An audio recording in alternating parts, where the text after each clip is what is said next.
Hello everyone, मैं सिर्फ Ashutosh Sharma. Welcome to my YouTube channel. दोस्तों, आज का हमारा पहला लेक्चर है under the internal reconstruction of financial accounting. मतलब आज के लेक्चर्स में हम लोग सीखने वाले हैं व्हाट इज इंटरनल रिकंस्ट्रक्शन। ठीक है, इंटरनल रिकंस्ट्रक्शन होता क्या है, उसके इंपॉर्टेंस को देखेंगे हम लोग, नीड को देखेंगे, क्यों होता है उसके बारे में जानेंगे, plus methods of internal reconstruction देखेंगे, जनरल इंटरेस्ट को देखेंगे, उसके फॉर्मेट्स को देखेंगे। ठीक है, और इनमें कौन से चीजें प्रैक्टिकल क्वेश्चंस में आती हैं, खास करके एग्जाम में, वो चीजें अंडरस्टैंड करेंगे। ठीक है, तो इंटरनल रिकंस्ट्रक्शन एक बहुत ही इंपॉर्टेंट चैप्टर्स है कॉर्पोरेट सेक्टर्स का, जिसको हम लोग कॉर्पोरेट रिस्ट्रक्चरिंग भी बोलते हैं। ठीक है, जिसको क्या बोलते हैं, कॉर्पोरेट रिस्ट्रक्चरिंग। तो आज के लेक्चर में हम क्या सीखने वाले हैं, आज का लेक्चर हमारा पूरा इंट्रोडक्शन चलेगा। We have to know about the what is internal reconstruction, क्योंकि जब तक हम इसके बारे में जान नहीं सकते, मतलब जब तक हम इसके बारे में समझेंगे नहीं, तब तक आप आगे के क्वेश्चंस को नहीं कर पाओगे, आगे के कोई भी प्रैक्टिकल क्वेश्चन को अंडरस्टैंड नहीं कर पाओगे। ठीक है, तो आज का लेक्चर बहुत ही इंपॉर्टेंट है, जिसमें आपका पूरा टॉपिक में कवर करने वाला हूँ, इंट्रोडक्शन से लेके, नीड से लेके, ऑब्जेक्टिव से लेके, मेथड, जनरल एंट्री, उसके फॉर्मेट तक। ठीक है, और हो सके तो आपको मैं लास्ट में एक ट्रिक बताऊंगा कि जनरल एंट्रीज को याद करने से अच्छा जनरल एंट्रीज को बनाया कैसे जाए, वो एक ट्रिक आपको बताऊंगा। ठीक है, जहां पे आप जनरल एंट्री बहुत सारा याद करने से अच्छा है आप एक छोटा सा ट्रिक यूज करोगे तो आपका जनरल एंट्री तुरंत बन जाएगा। ठीक है, तो बने रहिए मेरे साथ वीडियो के एंड तक। और हाँ, अगर आप इस लेक्चर पे, वीडियो पे नए हो तो लाइक, शेयर, सब्सक्राइब, कमेंट करना ना भूलें। ठीक है, तो स्टार्ट करते हैं। आज के लेक्चर्स में हम सीखने वाले हैं what is internal reconstruction. Internal reconstruction क्या होता है, ठीक है, क्यों होता है, क्यों जरूरत है इंटरनल रिकंस्ट्रक्शन करने की। ठीक है, उसके ऑब्जेक्टिव्स क्या है, क्या फायदा होता है उससे, उसके बाद मेथड्स क्या है कि किस तरीके से हम लोग इंस्ट्रक्शन रिकंस्ट्रक्शन किया, हम लोग मतलब क्या कॉर्पोरेट सेक्टर्स की तरह से रिकंस्ट्रक्शन करती है। मेथड्स के बाद उसके जनरल इंटरेस्ट के बारे में देखेंगे, जनरल इंटरेस्ट के बाद देखेंगे हम लोग क्या फॉर्मेट्स, किसमें कौन से फॉर्मेट बनते हैं। ठीक है, और फॉर्मेट के बाद हमारा लास्ट में जो भी प्रैक्टिकल क्वेश्चंस के फॉर्मेट है वो सब चीजें हम लोग डालेंगे, प्रैक्टिकल क्वेश्चंस कैसे होते हैं। मतलब आज के लेक्चर्स में हम सिर्फ थ्योरेटिकल पार्ट को कवर करेंगे, क्योंकि जब तक हमारा थ्योरेटिकल पार्ट नहीं होगा हम आगे प्रैक्टिकल क्वेश्चंस पे नहीं बढ़ सकते हैं, बट आपको कुछ समझेगा नहीं कि ये चीज कहां से आ रही है, कैसे आ रही है, क्यों हो रही है। ठीक है, तो first what is internal reconstruction. अगर आप वीडियो देख रहे हो, आपके पास पीडीएफ नहीं है, हम कहां से सीख रहे हैं, तो डिस्क्रिप्शन में ऑलरेडी मैंने पीडीएफ के लिंक्स को शेयर किया हुआ है, वहां से डाउनलोड कर लो, वहां से आपको इजी रहेगा, हम लोग साथ साथ में कवर अप करेंगे। ठीक है गाइस, तो सबसे पहले जान लेते हैं इंटरनल रिकंस्ट्रक्शन क्या होता है। देखो, बेसिकली कंपनी, कॉर्पोरेट सेक्टर्स जो होती है, कॉर्पोरेट सेक्टर्स जो होती है उसके पास दो तरीके होते हैं रिकंस्ट्रक्ट करने के। एक होते हैं इंटरनल रिकंस्ट्रक्शन, एक होता है एक्सटर्नल रिकंस्ट्रक्शन।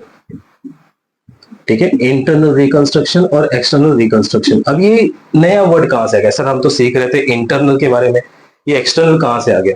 भाई दोनों चीजें इंपॉर्टेंट है, अगर आपको एक सीखनी है, अगर आपको कंपनी के एक पहलू के बारे में जानना है तो कंपनी का दूसरा पहलू भी आपको पता होना चाहिए, one side and other side also. ठीक है, जो कॉर्पोरेट सेक्टर्स होती है उसके लिए दोनों चीजें बहुत इंपॉर्टेंट है। अब ये इंटरनल रिकंस्ट्रक्शन के किससे कहां से आती है, स्टार्ट कहां से होता है, कंपनी फाइनेंशियल क्राइसिस से जूझ रही है। ठीक है, फाइनेंशियल क्राइसिस से जूझ रही है, कंपनी को कंटिन्यूसली लॉस हो रहा है, कंपनी गेन नहीं कर पा रही है, कंपनी डेप्ट को पे नहीं कर पा रही है, डेप्ट का बर्डन बहुत ज्यादा हो गया है। ठीक है, डेप्ट का बर्डन भी बहुत ज्यादा हो गया है, मतलब कंपनी के ऊपर चारों तरीके से वो पनौती की मार, ऐसा बोल सकते हो, जिसमें कंपनी ग्रोथ नहीं कर पा रही है। ठीक है, मतलब कंपनी पहले वेल परफॉर्म थी, अभी कंपनी के पास इतना फाइनेंशियल क्राइसिस हो गया, कोई कंपनी कोई फाइनेंशियल सेक्टर्स लोन देने को तैयार नहीं है। ठीक है, फाइनेंशियल से जूझ रही है, कंपनी के पास फाइनेंस नहीं आ पा रहे, फंड रेज नहीं हो पा रहे हैं, कंपनी डेप्ट पे नहीं कर पा रही, डेप्ट बढ़ चुका है, कंपनी के पास बहुत सारे फिक्टिशियस असेट्स हो गए हैं, मतलब इतने असेट्स हो गए जिनकी कोई एक्चुअल रियल वैल्यू ही नहीं है कि कंपनी उसको बेच करके फाइनेंशियल सेटलमेंट कर सके, वो भी नहीं हो पा रहा है, कंपनी कंटिन्यूसली लॉस फेस कर रही है, गेन नहीं हो पा रहा है। ठीक है, तो इन सब रीजन के वजह से कंपनी का जो मालिक होता है वो सर पकड़ के बैठता हो, क्या सोचता है कि यार कंपनी को बंद कर दे, कंपनी को बंद करो, क्लोज करो, ऐसा सोच सकता है ना। ठीक है, बोलता नहीं यार, इतने मेहनत से खड़ा किया कंपनी को, चलो चालू रहने दो, उसको बेच मारते हैं, सोल्ड कर देते हैं, या तो मर्ज कर देते हैं। नहीं, मैंने बहुत जी जान से कंपनी को खड़ा किया है, कंपनी को मैं ही संभालूंगा, कंपनी को मैं मर्ज होने नहीं दूंगा, कंपनी को बंद नहीं करूंगा, कंपनी को सोल्ड नहीं करने दूंगा, कुछ भी नहीं करने दूंगा, मैं इसका रिस्ट्रक्चर करूंगा। रिस्ट्रक्चर मतलब कंपनी को वापस से दूसरी जगह पे खड़ा नहीं करना होता है। रिस्ट्रक्चर मतलब होता है कंपनी के इंटरनली फाइनेंशियल पोजीशन को रिस्ट्रक्ट करना, रिकंस्ट्रक्ट करना। अब ये फाइनेंशियल पोजीशन हमने कहीं तो सुना हुआ है। फाइनेंशियल पोजीशन ऐसा कौन सा स्टेटमेंट है जो आपको फाइनेंशियल पोजीशन शो करता है? ऐसे कौन से वो तीन, नहीं एक, ऐसा कौन सा वो एक फाइनेंशियल स्टेटमेंट जो है आपका जो फाइनेंशियल पोजीशन शो करता है वो होता है आपका बैलेंस शीट। अगर कंपनी ये सोच रही है कि नहीं मैं कंपनी को बेचूंगा नहीं, कंपनी को लिक्विडेट होने नहीं दूंगा, कंपनी को नया कंपनी फॉर्म नहीं करूंगा, मुझे नया कंपनी भी नहीं चाहिए, मुझे किसी को बेचना भी नहीं है, कुछ नहीं, ये मैं खुद देख लूंगा मतलब इंटरनली देख लूंगा मैं क्या करना है मुझे, ऐसा कौन सोचता है? कंपनी का प्रोप्राइटर। ऑफ कोर्स उसका सोचने का हक बनता है, भाई इसने इतना मेहनत से खड़ा किया हुआ है, ठीक है, बिजनेस को, एम्पायर को। तो कंपनी के पास दो ही ऑप्शन बचते हैं, तो कंपनी टेक ओवर हो जाए, किसी के पास बिक जाए, या कोई खरीद ले, या तो लिक्विडेट हो जाए, या तो फिर बंद कर दे। लास्ट ऑप्शन, अगर ये सब चीजें कंटिन्यूसली फेस करनी पड़ती है तो उसको बंद ही करना पड़ता है। बट स्टिल कंपनी का प्रोप्राइटर, जो कंपनी के होल्डर्स होते हैं, वो क्या डिसाइड करते हैं कि भाई हमको कंपनी का जो मेन प्रोप्राइटर होता है वो क्या डिसाइड करता है, कंपनी को रिस्ट्रक्चर करना, वापस से कंपनी को खड़ा करते हैं। मतलब कंपनी के वापस से खड़ा करने का मतलब किसी और जगह पे नहीं, इट मींस कंपनी के फाइनेंशियल पोजीशन को रीस्ट्रक्चर करना है। और फाइनेंशियल पोजीशन से मेरा मतलब होता है बैलेंस शीट, ठीक है। कंपनी बैलेंस शीट में ही रीस्ट्रक्चर करती है, जिसमें ओवर वैल्यूएशन ऑफ असेट्स है, ओवर वैल्यूएशन ऑफ लायबिलिटीज है, अंडर वैल्यूएशन ऑफ असेट्स है, अंडर वैल्यूएशन ऑफ लायबिलिटी है। मतलब कंपनी की असेट की कीमत बहुत ज्यादा दिखा रही है कंपनी की असेट की कीमत बहुत कम दिखा रही है कंपनी, या कंपनी की लायबिलिटीज बहुत ज्यादा है, कंपनी की लायबिलिटीज बहुत कम है, कंपनी को ऐसे फिक्टिशियस असेट पड़े जिनके कोई रियल वैल्यू ही नहीं है। मतलब कंपनी इन सब चीजों को लेके चल रही है, तो कंपनी के फाइनेंशियल डायरेक्टर बोलेगा अरे बाप रे क्या करो, इसको कम करो, हटाओ जल्दी, फटाफट हटाओ, ठीक है। तो जहां पे कंपनी अपने इंटरनली फाइनेंशियल स्ट्रक्चर्स को रीस्ट्रक्चर करती है, उसी से हमारा बनता है इंटरनल रीस्ट्रक्चर, ठीक है। तो सर इसका मतलब क्या है? इसका मतलब यही है कि कंपनी इंटरनल रीस्ट्रक्चर नहीं कर रही है, कंपनी डायरेक्टली अपने आप को मर्ज करवा रही है, एक्वायर कर टेक ओवर करवा रही है, किसी को बेच दे रही है, ठीक है, लिक्विडेट करवा रही है। तो जब कंपनी किसी और कंपनी के साथ मर्ज हो जा रही है, किसी और कंपनी के साथ टेक ओवर हो रही है, किसी और कंपनी के साथ मिलकर नई कंपनी बना रही है, तो उस टाइम पे जो होता है वो एक्सटर्नल रिकंस्ट्रक्शन होता है। मतलब कंपनी ने खुद इंटरनल कुछ नहीं किया, दूसरी कंपनी के साथ मिलकर नया कंपनी फॉर्म किया, उसके साथ मर्ज हो गया, वगैरह वगैरह, ठीक है, कंपनी किसी और के साथ हो गई, that's it. External. Internal reconstruction जो होता है वो कंपनीज एक्ट के अकॉर्डिंग होता है, कंपनीज एक्ट 2013 और एनी प्रीवियस कंपनीज एक्ट, ठीक है। और एक्सटर्नल रिकंस्ट्रक्शन जो होता है वो एज पर अकाउंटिंग स्टैंडर्ड 14 के हिसाब से होता है। आपने देखा होगा अकाउंटिंग स्टैंडर्ड 14, इसका भी एक अलग कॉन्सेप्ट है, वो बाद में आएगा। फिलहाल ये मेन फोकस करते हैं इसके ऊपर। तो हमने क्या सीखा, इंटरनल रिकंस्ट्रक्शन क्या होता है? कंपनी अपना इंटरनली फाइनेंशियल पोजीशन को रीस्ट्रक्चर कर रही है, दैट मीन बैलेंस शीट में से ही कुछ चेंज कर रही है, फेर बदल कर रही है, तो उसी को बोलते हैं internal reconstruction without any liquidation, और without any forming of new company. मतलब बिना किसी नए कंपनी को बनाए या विदाउट लिक्विडेट हुए कंपनी अपने जो फाइनेंशियल पोजीशन को स्ट्रक्चर कर रही है, रीस्ट्रक्चर कर रही है, उसी को बोलते हैं इंटरनल रीस्ट्रक्चर। ये हो गया, नीड्स हो गए। क्यों, जरूरत क्यों है भाई? यही ना जरूरत है, कंपनी फाइनेंशियल से जूझ रही है, फाइनेंशियल क्राइसिस हो रहा है, लॉस हो रहा है, गेन नहीं हो पा रहा है, फाइनेंशियल बर्डन से डेब्ट्स हो गए हैं, ठीक है, कंपनी प्रॉपर फाइनेंशियल स्ट्रक्चर मतलब फाइनेंशियल पोजीशन में स्ट्रांग नहीं हो पा रही है, गेन नहीं कमा पा रही है, कंपटीशन फेस नहीं कर पा रही है, वगैरह वगैरह बहुत सारी रीजंस होते हैं। तो उन्हीं सब रीजंस को उभरने के लिए, आगे प्रॉब्लम ना हो करके आगे और अच्छा परफॉर्म करने के लिए कंपनी क्या करती है? रीस्ट्रक्चर करती है। Objective is complete. अगर आपका बिजनेस रहेगा तो आप क्या करोगे? वही चीजें करोगे ना, मार्केट में ग्रोथ करना है, मार्केट में प्रॉफिट कमाना है, कस्टमर सेटिस्फेक्शन करना है, एक्सपांड करना है, डाइवर्सिफिकेशन करना है, यही सब चीजों के लिए तो हम लोग बिजनेस स्टार्ट करते हैं, राइट। तो इन सब चीजों को हासिल करने के लिए कंपनी जो डिसाइड करती है, जो ऑब्जेक्टिव है कंपनी का, यही सिर्फ कहां से बनता है? इंटरनल रिकंस्ट्रक्शन से बनता है, ठीक है। मेथड्स हम देखेंगे। मेथड्स के पहले आपको एक चीज और बता देता हूं ताकि आपका जो कॉन्सेप्ट है वो थोड़ा क्लियर हो जाए, क्लियर कट हो जाए। ठीक है, आपने बैलेंस शीट को कभी देखा रहेगा याद से, if you are in TY अगर वगैरह वगैरह एसवाई या टीवाई में हो आप लोग, कॉमर्स स्टूडेंट्स को सबसे ज्यादा मस्ट है ये। आपने बैलेंस शीट को कभी ध्यान से देखा है? I am not talking about the vertical, T type की बैलेंस शीट को लेते हैं ताकि आप थोड़ा इजी हो जाए। यहाँ पे आपके क्या रहते हैं? लाइबिलिटीज, और यहाँ पे क्या रहते हैं? असेट्स। ठीक है, कंपनी बात करती है कि भाई मेरे पास बहुत लाइबिलिटीज हो गए, मेरे पास बहुत असेट हो गए, मेरे पास लाइबिलिटीज ही नहीं है, मेरे पास असेट ही नहीं है, मतलब over valuation and under valuation. ठीक है, इन चीजों का बात करते हैं। तो हम लोग जरा कंपनी के असेट एंड लाइबिलिटी में नजर डालते हैं। कंपनी के लाइबिलिटीज में होते हैं equity share capital, preference share capital, reserves and surplus. इसको हम लोग बोलते हैं प्रोप्राइटर्स फंड। क्या बोलते हैं इसको? Proprietors fund. ठीक है, उसके साथ आता है कंपनी का लॉन्ग टर्म बोरोइंग, मतलब लॉन्ग टर्म लाइबिलिटी, और शॉर्ट टर्म लाइबिलिटी। यहां पे कंपनी का लाइबिलिटीज क्लोज हो जाता है। क्लियर है? और असेट का बात करें तो कंपनी के पास असेट में फिक्स्ड असेट है, फिक्स्ड असेट, फिक्स्ड असेट में भी कंपनी के पास टैंजिबल असेट और इनटैंजिबल असेट है। लॉन्ग टर्म असेट है, long term investment, that means company के कहीं ना कहीं इन्वेस्टमेंट चल रहे होंगे। ठीक है, और short term assets, that mean current asset. और करंट असेट के साथ एक और होता है फिक्टिशियस असेट, या तो फिर फिक्टिटियस असेट, जैसे आप प्रोनाउंस करो। ठीक है, यहां पे मिला के कंपनी का क्या होता है? ये फाइनेंशियल पोजीशन टैली होता है, that is called financial position. इसको ध्यान से देख लो। इसी के बेस पे आपको क्या बनाने आएगा? जनरल एंट्रीज बनाने आएगा। पूरा का पूरा जो कॉन्सेप्ट है आपका, पूरा का पूरा जो इंटरनल रिकंस्ट्रक्शन का जो कॉन्सेप्ट है वो इसी के बेस पे आपको आएगा, और इसी के बेस पे आपको जनरल एंट्री बनाना सीखूंगा, याद करवाना नहीं। ठीक है, वो याद करना है 2 बार 3 बार लिखो, 4 बार लिखो, 10 बार लिखो, याद करो याद करो याद करो, दैट्स इट। आपको क्या करना है? इसी के बेस में आपको जनरल एंट्री सिखाऊंगा कि किस बेसिस पे आप जनरल एंट्री बनाओगे। खाली बस आपको ये पता होना चाहिए कि वो पर्टिकुलर आइटम है किधर का, वो लाइबिलिटी है या असेट है। ठीक है, इस चीजों को याद रखो। ठीक है, फिक्टिशियस असेट्स की इंफॉर्मेशन ऑलरेडी नोट्स में मिल जाएंगे आपको। करंट असेट आपको पता ही होना चाहिए कि भाई ये करंट असेट है, अदरवाइज आपका टीवाई करके टिम्बर टिम्बर छोड़ दो। लॉन्ग टर्म इन्वेस्टमेंट पता होना चाहिए, असेट्स पता होना चाहिए आपको, इक्विटी प्रेफरेंस रिजर्व सरप्लस पता होना चाहिए, लॉन्ग टर्म बोरोइंग में क्या क्या होता है वो पता होना चाहिए, शॉर्ट टर्म लायबिलिटीज में क्या क्या होता है वो पता होना चाहिए। ठीक है, आपको हर एक चीज के बारे में पता होना है, नहीं तो कम से कम 60 to 70% एटलीस्ट पता होना चाहिए कि वो लाइबिलिटी का आइटम है और वो असेट का आइटम है। ठीक है, इतना चीज पता होना चाहिए जनरल एंट्री को बनाने के लिए। ठीक है, ये रही कंपनी की financial position, that mean balance sheet. Company इसी में फेरबदल करेगी। अब इसी में फेरबदल करने के लिए कंपनी क्या करेगी? मेथड्स को यूज करेगी।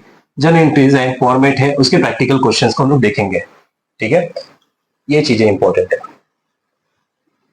कंपनी असेट्स की वैल्यूज को कम करेगी या तो कंपनी असेट्स की वैल्यू को बढ़ाएगी, दो ही चीज होगा। या तो असेट्स को डाउन करेगी, पूरे नहीं, कुछ ही किसी असेट को। कंपनी ये कैलकुलेशन करके देखेगी भाई हमारे पास कितने ओवर वैल्यूएशन ऑफ असेट है जो फालतू में ही है, कम करो, कितने अंडर वैल्यूएशन है जो अभी तक उसकी वैल्यू से ज्यादा होनी चाहिए थे वो भी नहीं है। या तो कंपनी किसी एसेट को बढ़ाएगी या तो कंपनी किसी एसेट को कम करेगी, दो ही चीज, उससे ज्यादा नहीं। लाइबिलिटीज में भी सेम कंडीशन, या तो लाइबिलिटीज कम करवाएगी या तो लाइबिलिटीज को बढ़ाएगी, रिस्ट्रक्चर करेगी। रिस्ट्रक्चर मतलब फेरबदल। ठीक है, अब ये लाइबिलिटीज को रिस्ट्रक्चर करेगी मतलब कम करेगी, बढ़ाएगी, मतलब कुछ भी हो सकता है, इक्विटी प्रेफरेंस रिजर्व कुछ भी हो सकता है। इक्विटीज में यहाँ पे आपको मेथड में बहुत ज्यादा इंपॉर्टेंट है क्योंकि ये दो शेयर होल्डर्स है।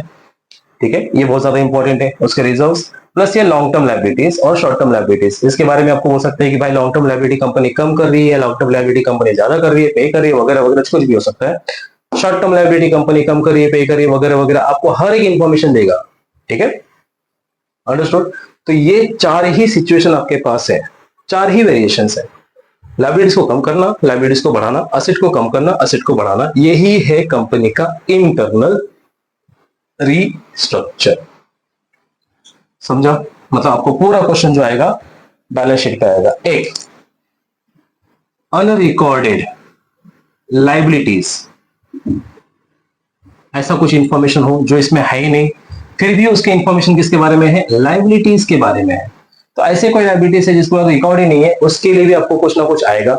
प्लस इस पूरे रिस्ट्रक्चर का कुछ एक्सपेंसेस भी होता है, जिसको हम लोग बोलते हैं रिस्ट्रक्चर एक्सपेंसेस या corporate expenses, corporate reconstructioning expenses, reconstruction expenses. ठीक है, इस पूरे अकाउंट्स को हैंडल या बनाने के लिए कुछ खर्चे होते हैं, तो कुछ खर्चे को हम लोग क्या नाम देते हैं यहाँ पे, हम मतलब कॉर्पोरेट सेक्टर्स क्या नाम देते हैं यहाँ पे, रिस्ट्रक्शन एक्सपेंसेस। ठीक है, अब इस पूरे चीज को जो भी ये हमारे कैपिटल्स हैं, ठीक है, ये बैलेंस शीट मतलब ये हमारे कैपिटल्स हैं, जो भी यहाँ पे कम ज्यादा होगा उनका नाम आएगा कैपिटल। Timber account. कंपनी जो भी कैपिटल मतलब बैलेंस शीट के जो भी आइटम्स को वो रीस्ट्रक्चर करेगी, तो रीस्ट्रक्चर करने में या तो बढ़ेगा या तो कम होगा। ठीक है, और बढ़ेगा और कम होगा तो जो भी कैपिटल फ्लक्चुएट होगा उस कैपिटल का नाम यहां पे जाएगा कैपिटल रिडक्शन अकाउंट करके। ठीक है, मतलब कंपनी किसी भी इंक्रीज और डिक्रीज के बैलेंसिंग फिगर को, डिफरेंसेस को जिस नाम पे शो करेगी वो नाम है capital reduction account. Clear guys, ये वर्ड याद रखो, इसमें जो भी फ्लक्चुएशन अमाउंट मिलेगा आपको किस नाम पे जाएगा, कैपिटल रिडक्शन अकाउंट करके जाएगा। ठीक है, क्लियर है। सो अब तक हम कहां तक पहुंच गए हैं, हमने देखा what is internal reconstruction, need क्यों है, ऑब्जेक्टिव्स क्या है। ठीक है, बैलेंस शीट को हमने स्ट्रक्चर रखा, ये बैलेंस शीट हमारे पास लास्ट तक चलेगा। ठीक है, इसके बेस पे आपको जनरेटिव बताऊंगा। अब हम लोग स्टार्ट करते हैं methods. What are the methods for the internal reconstruction, company internal reconstruction में कौन से मेथड यूज करती है, क्योंकि वो मेथड्स के हिसाब से आपको जनरेटिव पहले एक्सप्लेन करूंगा, फिर जनरेटिव बनाने को सिखाऊंगा। ठीक है गाइस,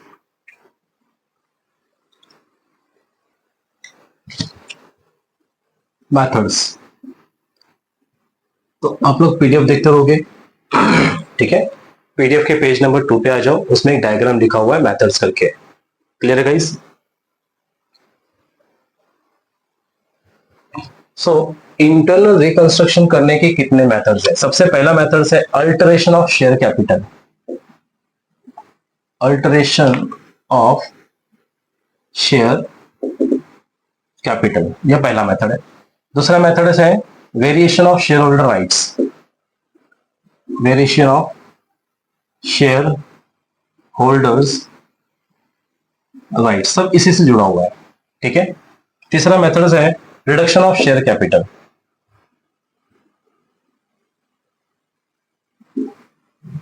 शेयर कैपिटल में रिडक्शन। चौथा है कंप्रोमाइज और अरेंजमेंट या तो फिर सेटलमेंट। कंप्रोमाइज करना, अरेंजमेंट करना तो सेटलमेंट करना। Surrender of shares, surrender of shares के बाद एक आता है आपका utilization of capital for reconstruction expenses, that means return of. ठीक है, ये बेसिकली मेथड्स है। ओके, 5 मेथड्स है कंपनी के कैपिटल को रीस्ट्रक्चर करने का। 5 मेथड्स है। पहला मेथड क्या है, alteration of share capital. Share capital में चेंज करना, शेयर कैपिटल में चेंजेस करना, अल्टरेशन। आपके पास शेयर कैपिटल कितने हैं, इक्विटी शेयर, प्रेफरेंस शेयर। जब भी हम बात करेंगे शेयर कैपिटल का तो आप याद रखो किसी एक के बारे में बात नहीं करें, किसके बारे में बात करें, दोनों के बारे में बात करें, whether it is equity share, whether it is preference share. ठीक है, तो हम दोनों का लेके चलते हैं। अल्टरेशन, आपको अल्टरेशन में क्या मिलेगा, आपको अल्टरेशन में मिलेगा इंक्रीज ऑफ शेयर्स या इश्यू ऑफ शेयर्स। ठीक है, increase of share capital, share capital को इंक्रीज करना। पेज नंबर 4 पे आ जाओ आप लोग, आपको पता चलेगा हम किस किस बारे में बात कर रहे हैं। ठीक है, शेयर कैपिटल को इंक्रीज करना bye issue of new shares, मतलब आपका शेयर कैपिटल बढ़ गया, मतलब चेंज हो गया, पहले से चेंज हो गया। दूसरा चीज consolidate, very very important, consolidation of shares. हम इस सबको एक डिटेल में बात करेंगे अभी। उसके बाद आएगा आपका sub division of shares, sub division of shares. उसके बाद आएगा आपका conversion of shares,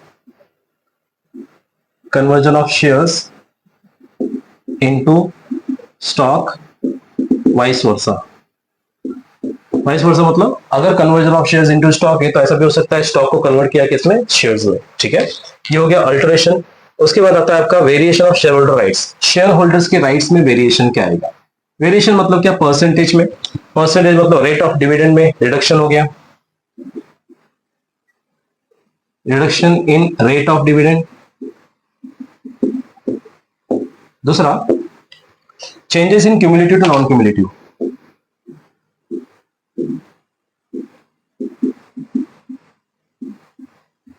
changes in cumulative to non cumulative. ठीक है, ये होता है शेयर होल्डर्स के अधिकार में थोड़ा बहुत फेरबदल करना।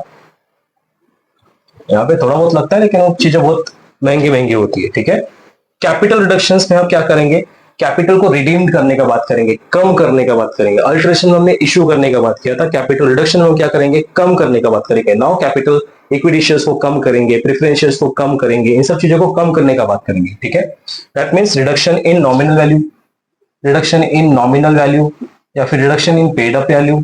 या तो नॉमिनल वैल्यू को कम करेंगे या तो पेड अप वैल्यू को कम करेंगे। नॉमिनल और पेड अप क्या है आपको अभी क्लियर कर देता हूं मैं, ठीक है, थोड़ी देर में। उसके बाद होता है रिडक्शन बोथ, दोनों चीजों को आप करने का बात कर रहे हो, कंपनी कम करने का बात कर रही है।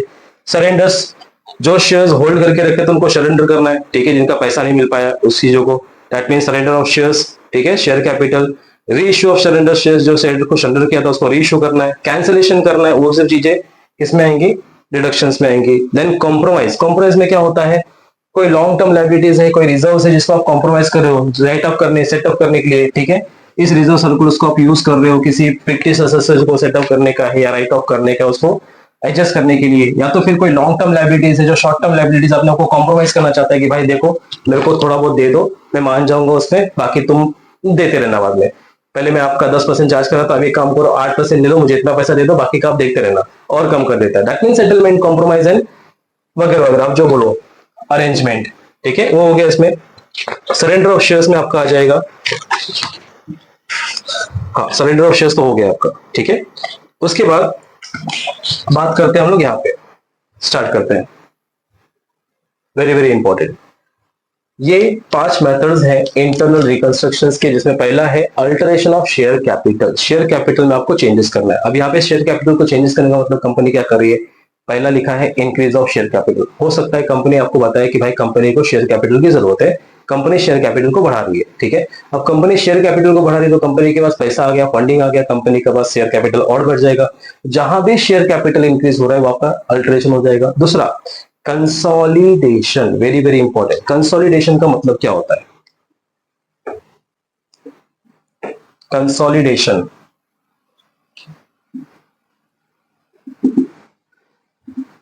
कंसोलिडेशन का मतलब होता है कंपनी का फेस वैल्यू, जिसको हम लोग नॉमिनल वैल्यू बोलते हैं, वो 1 रुपया था, 1 रुपए से बढ़ा करके कंपनी इसको कितने पे कर रही है, 10 रुपए पे करके। ये ओल्ड हो गया और ये न्यू हो गया, तो इसमें क्या हुआ, इसमें कुछ नहीं हुआ, जो कैपिटल था वो कैपिटल उतना ही रहेगा, सिर्फ चेंज हुआ तो क्या हुआ, उसके फेस वैल्यू को चेंज हुआ, इफेक्ट।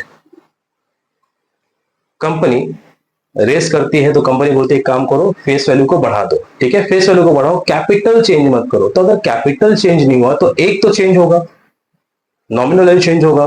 तो नॉमिनल वैल्यू कम था पहले तो अभी ज्यादा हो गया, अगर कम था ज्यादा हो गया, आपका कैपिटल में तो कोई चेंजेस नहीं हुआ, तो फिर किसमें चेंजेस हुआ, एक तो फेस वैल्यू में चेंजेस हुआ, दूसरा चेंज होगा जो आपका नंबर ऑफ शेयर्स, किसमें चेंज होगा, नंबर ऑफ शेयर्स। तो कंसोलिडेशन में नंबर ऑफ शेयर्स कम होते हैं, डिक्रीज हो जाते हैं, इफेक्ट डिक्रीज होता है, नंबर ऑफ शेयर्स क्या हो जाता है, कम हो जाता है। कैसे, आपका पहले 10,000 का कैपिटल था 1 रुपए के हिसाब से, तो भी नंबर ऑफ शेयर्स कितना आएगा, 10,000 शेयर्स। अभी कंपनी बोल रही है कि 1 रुपए से बढ़ा करके 10 रुपए में कर दो, तो 10,000 का जो शेयर्स था 10 रुपए में करने के बाद वो शेयर्स कितने हो जाएंगे आपके, 1000 shares.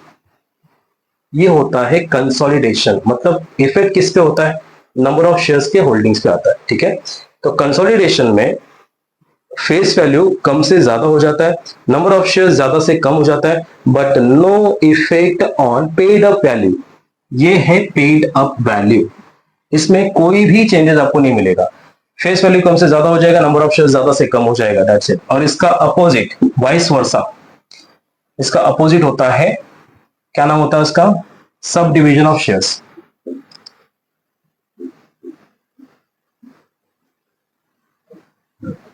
Sub division of shares में क्या होता है, इसका उल्टा होता है। इसका उल्टा मतलब क्या, पहले face value that means nominal value 10 रुपए थी, अब कंपनी, ये ओल्ड वाला, ठीक है, अब कंपनी न्यू वैल्यू बता रही है 1 रुपए पे कर दो, कम कर दो, दैट मीन्स सब डिवीजन। तो जब सब डिवीजन में उल्टा कर दो, there is no change in paid up capital, paid up capital change नहीं होगा, क्या चेंज होगा, फेस वैल्यू चेंज होगा, फेस वैल्यू बड़ा था कम हो जाएगा, मतलब 10 रुपए से लेकर कितने आ रहा है, 1 रुपए पे आ रहा है। तो इसका मतलब क्या बढ़ेगा, फिर नंबर ऑफ शेयर्स बढ़ेगा, क्या बढ़ेगा, नंबर ऑफ शेयर्स। वही रूल्स ले लो, पहले 10,000 रुपए का कैपिटल था, 10 रुपए के हिसाब से मतलब 1,000 शेयर्स था, अभी 10,000 शेयर्स 1 रुपए पे आ गया, कितने पे हो गया, 10,000 शेयर्स, दैट मीन्स तो आपका नंबर ऑफ शेयर्स क्या हो जाएगा, बढ़ जाएगा। सो कंसोलिडेशन में जब भी कभी कंपनी कंसोलिडेट करती है तो कंपनी का फेस वैल्यू बढ़ा देती है, उस नंबर ऑफ शेयर्स क्या हो जाता है, कम कर देती है, ठीक है। और सब डिविजन्स में कंपनी क्या करती है, फेस वैल्यू को गिरा करके नंबर ऑफ शेयर्स को बढ़ा देती है, but no changes in share capital paid up value, paid up value में कोई भी चेंजेस कंपनी दिखाती नहीं, वहां पे इफेक्ट ही नहीं होता। क्लियर है। So this is the consolidation of shares and sub division of shares. Conversion of shares into stocks, continue हम शेयर्स का बात करें तो यहाँ पे क्या हो रहा है, कुछ कंपनीज के पास स्टॉक्स होल्डर्स पड़े थे, ठीक है, सिक्योरिटीज पड़े थे, कंपनी क्या कर रही है, उन स्टॉक्स को ऑफर दे रही है, can you convert in the equity shares, yes okay we can convert. तो आफ्टर, जैसे आपने सुना रहेगा कि कन्वर्टिबल डिबेंचर्स का नाम सुना होगा, ठीक है, तो कन्वर्टिबल डिबेंचर्स में क्या होता है, उनको राइट्स दिया जाता है कि आप आने वाले टाइम में जब आपका मैच्योरिटी पीरियड होगा, आपके पास राइट्स है आपके डिबेंचर्स को आप किसमें कन्वर्ट करो, इक्विटी शेयर्स में कन्वर्ट करो, ठीक है। तो उस शेयर्स के लिए यहाँ पे आता है conversion of shares into stock या stock conversion to the shares. कोई शेयर्स है जो बोलता है, शेयर होल्डर होता है कि भाई काम करो, मुझे ना डिबेंचर्स दे दो, मुझे स्टॉक्स दे दो, मैं खत्म हो जाऊंगा, तो शेयर्स को किसमें कन्वर्ट कर दिया, स्टॉक्स में, और किसी स्टॉक होल्डर्स को किसमें कन्वर्ट कर दिया, शेयर्स में। मतलब दोनों भी चीजें, एक कम हो रही है और एक वापस से इंक्रीज हो रही है, मतलब एक जा रहा है एक आ रहा है, तो उसको बोलते हैं conversion of shares into stock और conversion of stock into shares. यहाँ पे हमने बात किया सिर्फ और सिर्फ शेयर्स का, ठीक है। तो क्या क्या चीजें सीखा हमने, अल्टरेशन ऑफ शेयर कैपिटल में क्या क्या आता है, इंक्रीज ऑफ कैपिटल, ठीक है, जैसे कि कैपिटल को रेज करना। दूसरा चीजें क्या आती है उसके अंदर, कंसोलिडेशन, फेस वैल्यू ज्यादा से क्या कर दिया, कम से क्या कर दिया, ज्यादा कर दिया, ठीक है। उसके बाद क्या आता है, सब डिविजन, ज्यादा से क्या कर दिया, कम कर दिया, face value, no changes in paid up value, ठीक है। फिर conversion of share into stock, stock conversion into shares. दूसरा है variation of share holders right. अब variation of share holders rights में क्या होता है, शेयर होल्डर्स के कुछ अधिकार को कंपनी चेंज करती है। कौन से अधिकार को, यहाँ पे बोला गया reduction in rate of dividend. अब रेट ऑफ डिविडेंड का मतलब कभी आपने सुना रहेगा, कभी अपने ऐसा नाम सुना रहेगा, 9% प्रेफरेंस शेयर कैपिटल, बराबर है। ये 9% जो है यही तो है rate of dividend, it is called rate of dividend. तो कंपनी क्या बोलती है, हमारे पास बहुत पुराने 9% के पड़े थे, चेंज कर देते हैं। अभी चेंज करने क्या, 9 से 10 कर सकती है, 10 से 15, 12 कर सकती है, या तो फिर 9 से 8 कर देती है। तो कंपनी बोलती है कि भाई देखो 9% से हम 8% पे लेके आते हैं, 8% प्रेफरेंस शेयर कैपिटल। अब इसमें क्या हो गया, capital remain unchange, capital change हुआ नहीं, 1 लाख का था तो 1 लाख ही रहेगा। तो चेंज हुआ क्या, ये हुआ ना 9% की जगह पे कितना हो गया, 8% हो गया। No changes in paid up value, changes क्या हुआ, रेट ऑफ डिविडेंड। तो जहां भी आपका रिडक्शन हो रहा है किसमें, रेट ऑफ डिविडेंड, रिडक्शन मतलब कम, 9% से 8% पे आ गया, 10% से 9% पे आ गया, 12% से 11% पे आ गया। जहां भी आपका रेट ऑफ डिविडेंड कम हो रहा है, पेड अप वैल्यू में कोई इफेक्ट नहीं होगा। इसी को बोलते हैं वेरिएशन ऑफ शेयर होल्डर्स के राइट्स को, ठीक है। यहां पे आप रेट ऑफ डिविडेंड को कम करने का बात करें। दूसरा चीज, changes in cumulative to non cumulative. फिर आपने सुना रहेगा कि 9% क्यूमुलेटिव प्रेफरेंस शेयर कंपनी के पास पड़ा हुआ है, तो कंपनी क्या कर रही है ना, क्यूमुलेटिव से किसमें कन्वर्ट कर रही है, नॉन क्यूमुलेटिव प्रेफरेंस शेयर्स। अब ये क्यूमुलेटिव प्रेफरेंस शेयर्स क्या होता है, नॉन क्यूमुलेटिव प्रेफरेंस शेयर्स क्या होता है, ठीक है। क्यूमुलेटिव और नॉन क्यूमुलेटिव का भी एक स्टोरी है। क्यूमुलेटिव प्रेफरेंस शेयर्स के बारे में सुना रहेगा, क्या सुना रहेगा, व्हाट इज क्यूमुलेटिव,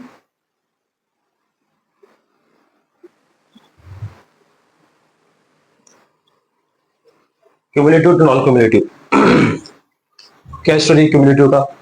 क्यूमुलेटिव का मतलब होता है जहां पे प्रेफरेंस शेयर्स को सपोज इस साल में डिविडेंड नहीं मिला, उसके नेक्स्ट ईयर में डिविडेंड नहीं मिला, पिछले 2-3 साल से डिविडेंड नहीं मिला, तो यहाँ पे प्रेफरेंस शेयर्स को राइट्स है अपने उस पास्ट हुए डिविडेंड को जो अभी तक नहीं मिला है उसको एक्यूमुलेट करके इस साल पर्टिकुलर ईयर में लेने का, उसको बोलते हैं क्यूमुलेटिव। नॉन क्यूमुलेटिव मतलब कोई भी राइट्स इसमें नहीं है कि आपको जिस साल डिविडेंड मिला तो ठीक है, नहीं मिला तो वो एक्यूमुलेट नहीं होगा, मतलब कंबाइन करके आपको बाद में दिया जाएगा जब कंपनी प्रॉफिट कमाएगी एंड ऑल डेट वगैरह वगैरह, तब आपको आपका पैसा डिविडेंड दिया जाएगा। ऐसा किसमें होता है, किसमें होता है, क्यूमुलेटिव में होता है, जिसमें कंपनी क्या करती है, आज तो हमको इस साल तो हमको प्रॉफिट नहीं हुआ, मतलब डिविडेंड डिस्ट्रीब्यूशन नहीं होगा, सॉरी माफ कीजिए, आपको नेक्स्ट ईयर देंगे, नेक्स्ट ईयर भी नहीं हुआ, थर्ड ईयर देंगे, तो 3 साल का एक साथ क्लब करके एक्यूमुलेट करके आपको पे किया जाएगा, उसको बोलते हैं क्यूमुलेटिव। और जिस प्रेफरेंशियल्स को, जो प्रेफरेंशियल्स नॉन क्यूमुलेटिव होता है, उसका मतलब उसको यहाँ पे जिस साल प्रॉफिट हुआ उस साल का बात करने का, पिछले साल का बात करने का नहीं, मतलब 2 साल से नहीं मिला तो 2 साल से हम लोग कुछ ये नहीं है,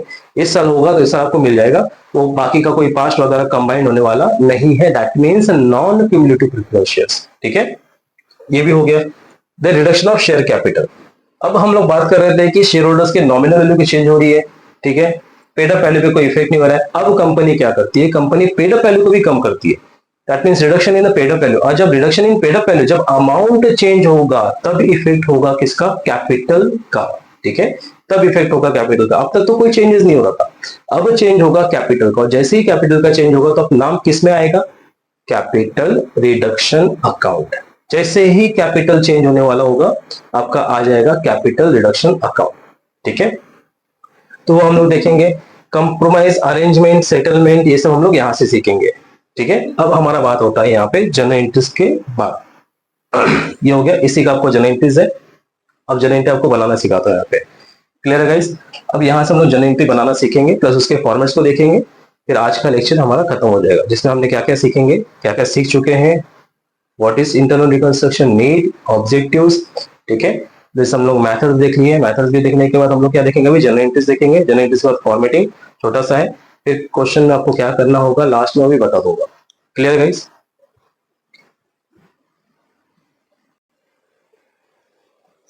सो आपने देखा रहेगा यहाँ पे लाइब्रेरीज मिट चुका है, तो लाइब्रेरीज एक बार वापस से लिख देते हैं। बैलेंस शीट में equity share capital, preferential capital, reserves and surplus, long term liabilities और शॉर्ट टर्म लाइबिलिटीज, ये हो गया हमारा प्रोप्राइटर्स फंड, ठीक है। अब हम बात करते हैं एक्चुअल कैपिटल रिडक्शन का, कैपिटल कम करने का। इस पहले तो कंपनी क्या बोलते हैं इसको, नॉमिनल वैल्यू या फेस वैल्यू को कम करके दिखा रही थी, ठीक है, राइट्स वगैरह चेंज करके दिखा रहे थे, जिसमें कोई भी कैपिटल इफेक्ट नहीं था, जिसपे कोई भी कैपिटल इफेक्ट नहीं था। अब आएगा आपका कैपिटल इफेक्ट।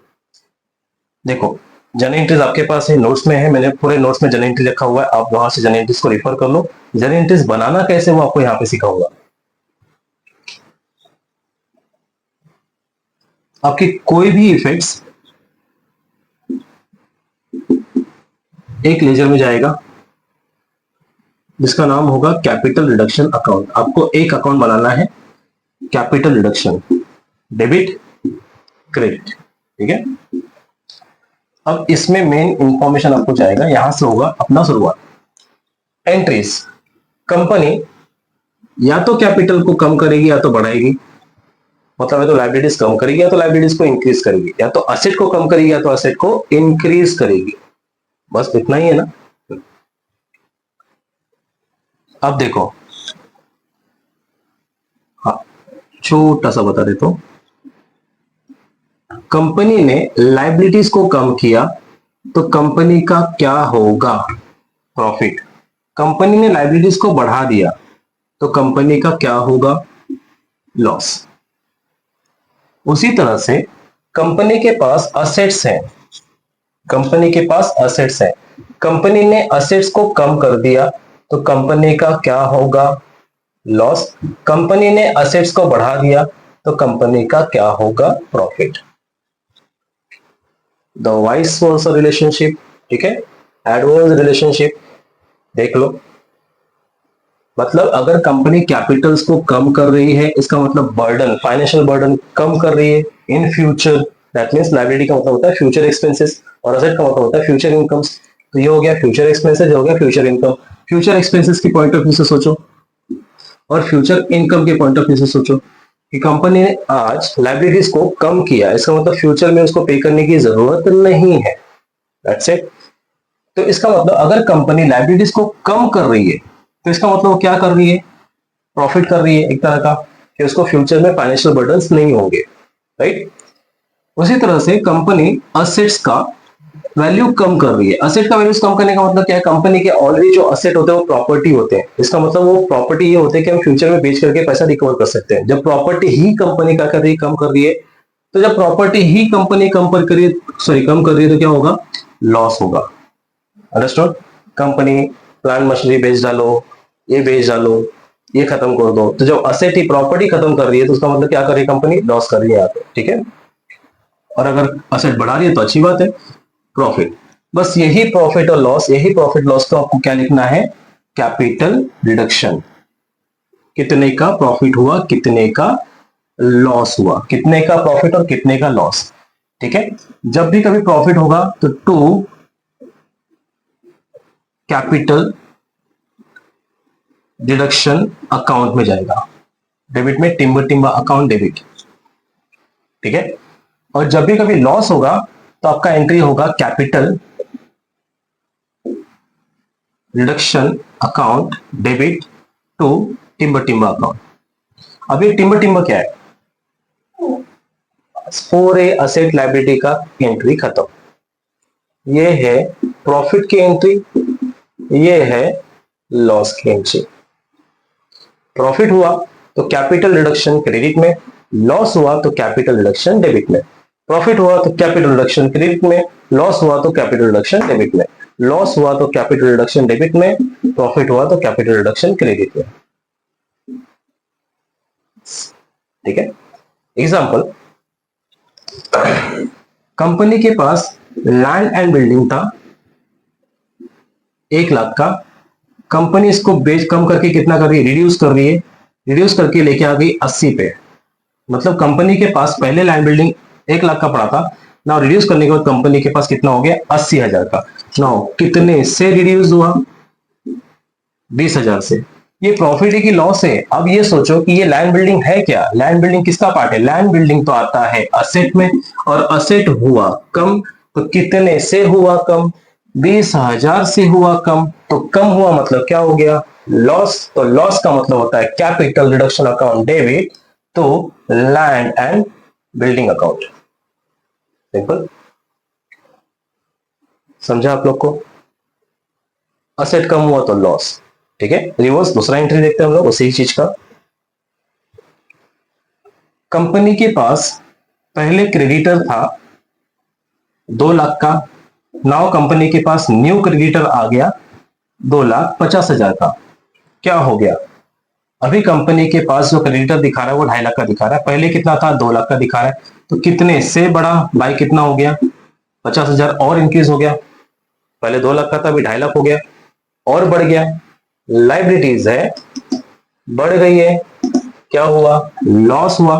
तो भाई एंट्री क्या होगी, capital reduction account debit to creditor account, that's it. समझा।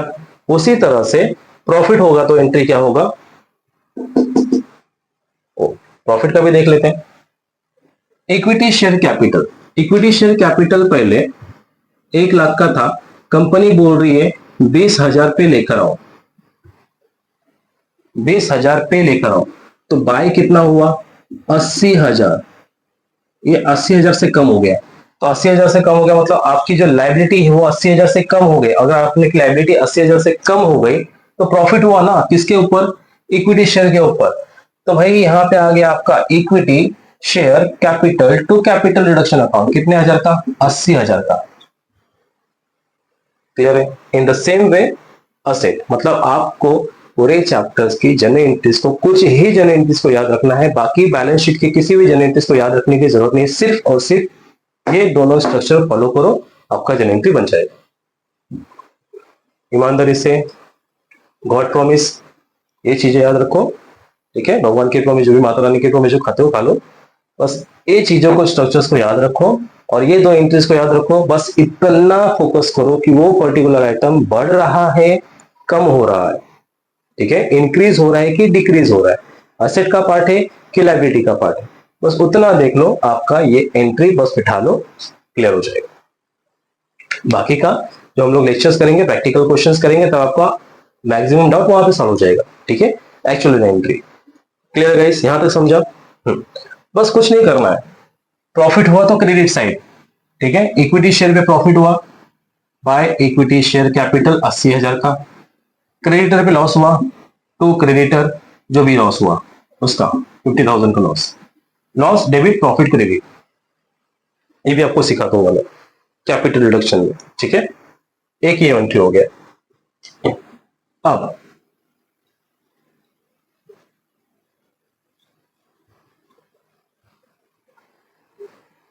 यहां तक तो हो गया हमारा।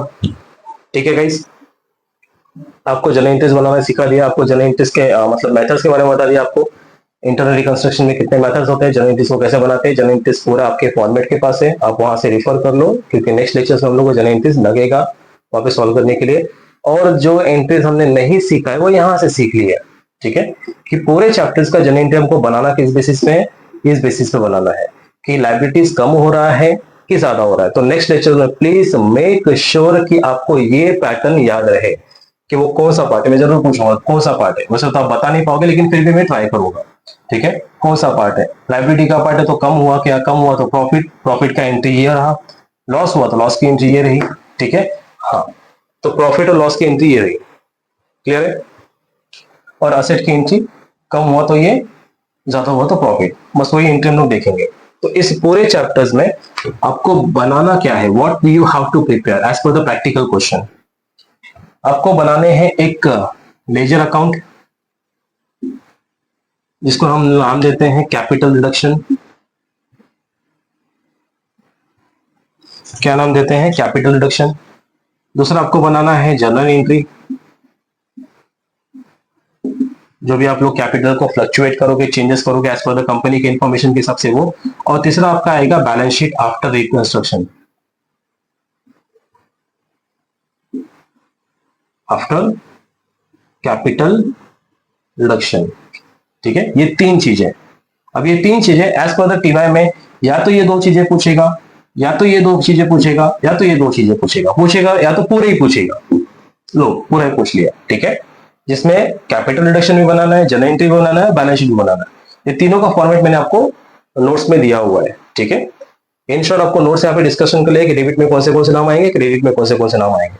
तो when we start the practical question in the next lecture, lecture number 2, तो आपको उसमें पूरा स्टेप्स बता दूंगा कि फर्स्ट स्टेप आपको क्या देखना है, सेकंड स्टेप आपको क्या देखना है, थर्ड स्टेप आपको क्या देखना है, फोर्थ स्टेप क्या देखना है। तो प्रैक्टिकल क्वेश्चन जब भी स्टार्ट होगा तो प्लीज बने रहिए लेक्चर्स में, फर्स्ट लेक्चर्स को जरूर फॉलो करके सेकंड लेक्चर्स में आना है। ठीक है, तो जब नेक्स्ट लेक्चर होगा आप लोग, तो आप वहां पे सीख जाओगे कि आपको जनरल इंटरेस्ट में बनाते समय क्या क्या देखना है, या पूरे कॉन्सेप्ट को आपको क्या क्या देखना है। तो उसके लिए नोट्स में कैपिटल रिडक्शन का फॉर्मेट है, बैलेंस शीट का फॉर्मेट है और जनरल इंटरेस्ट, तीनों भी आपको मिल जाएगा। वो तीनों को भी रिफर करो, उसको मेंटेन करो, फिर आपको लेक्चर्स में सॉल्व करने को ईजी हो जाएगा। क्लियर है गाइस? तो ये तीन चीजें हमको बनानी है। ये बैलेंस शीट का स्ट्रक्चर से याद रखो, और ये दो एंट्री तो महाकसम इसको याद रखो मरते दम तक। ठीक है, तो आज के लिए इतना ही, इंट्रोडक्शन था। हमने आज के लेक्चर्स में क्या क्या कवर किया, इंट्रोडक्शन कवर किया, मेथड्स कवर किए, नीड ऑब्जेक्टिव्स कवर किए, ठीक है, जनरल इंटरेस्ट को कवर किया, और फॉर्मेट्स कौन से होंगे देखेंगे। प्रैक्टिकली हम क्या करेंगे आने वाले लेक्चर्स में, लेक्चर 2 में देखेंगे कि तो क्वेश्चन को किस तरह से सॉल्व किया जाए। ठीक है, आई होप आपको ये लेक्चर समझा रहेगा।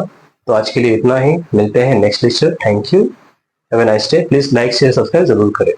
Thank you very much.